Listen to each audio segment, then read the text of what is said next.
Welcome to the Slop Farm. Enjoy the video. In this video, I will explain how to apply for unemployment in Minnesota. First, you'll need to determine if you meet the state's eligibility criteria.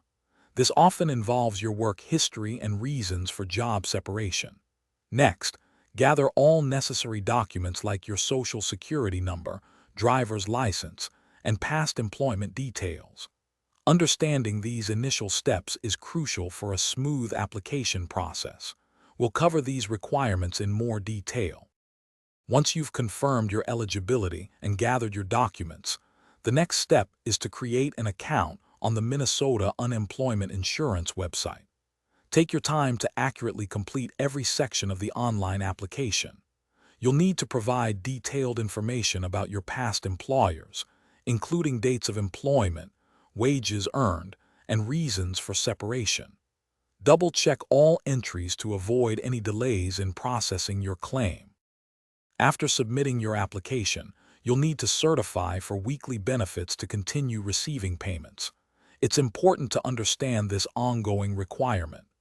Be aware that there can sometimes be processing delays, so regularly check the status of your claim online.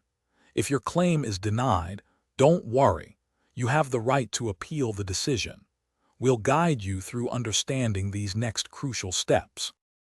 Once you're receiving benefits, remember to report all earnings and job search activities weekly to avoid any issues. Minnesota offers various reemployment services and training programs to help you find new work. These resources can be incredibly valuable for your career transition. Also, for a great everyday essential, check out the link in the description for darn tough socks and other fantastic deals.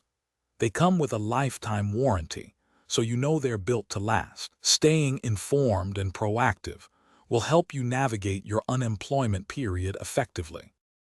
Thanks for watching. Consider subscribing if we helped you today.